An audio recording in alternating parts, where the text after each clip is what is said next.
Bonjour à tous, alors aujourd'hui c'est le semis de colza. L'objectif de ce semis c'est d'avoir un peu plus de prairies à l'automne à faire pâturer aux brebis. Donc généralement on fait ça sur des champs moissonnés. Alors comme vous le savez en ce moment c'est très sec partout. Alors je fais beaucoup de poussière c'est vrai. Et il y a beaucoup de pluie qui est annoncée dans les prochains jours. Alors pour ça j'ai dit aujourd'hui on va essayer de semer ce colza. Alors moi je suis avec le John Deere, donc je passe le vibro que vous voyez derrière moi. Donc pour essayer d'enfouir un peu toutes les pailles. Cet après-midi, mon père va passer derrière, donc on fait un semis à la volée. Donc ce colza, on le mélange avec un peu d'avoine qu'on a nous-mêmes récolté. Et après, je repasserai un second coup de vibro pour bien enfouir les graines et on passera un coup de rouleau pour bien entasser le sol pour que la graine soit bien en contact avec la terre et que la terre soit bien fine.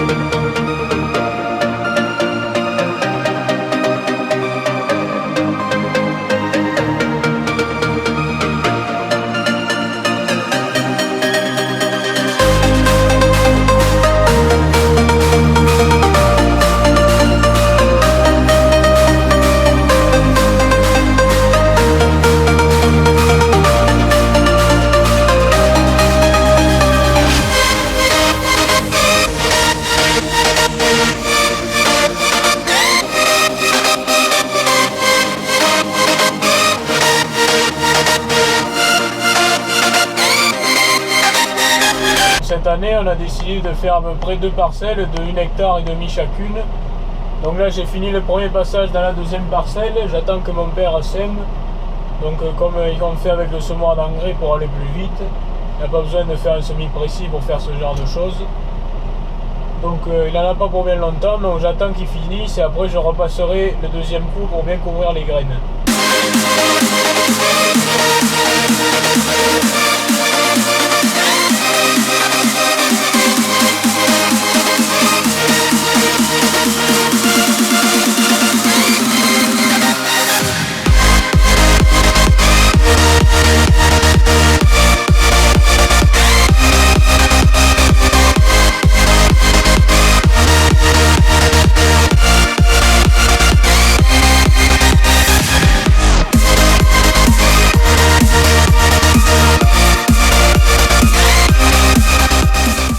Donc le rouleau, c'est un Kivogne de 6,30 m, donc il est quand même assez grand, ça permet d'avoir un bon débit de chantier. Alors il a une particularité, c'est qu'il est très lourd. Alors très lourd pourquoi? Parce que les rouleaux sont très petits, et oui ça paraît bête, mais plus le rouleau est petit, plus il est dur à tirer. Et en plus de ça, ils sont doubles. Donc dans certains cas, c'est un peu difficile de le tirer avec un tracteur de 80 chevaux, mais bon. J'ai un bon âne devant, donc j'arrive à m'en sortir. Alors l'objectif du semis de colza, c'est tout d'abord d'avoir de la nourriture supplémentaire en pâture pour les brebis et que cette nourriture ne nous coûte pas cher. Alors c'est pour cela qu'on essaie de faire le moins de passages possible et d'avoir un bon rendu au final.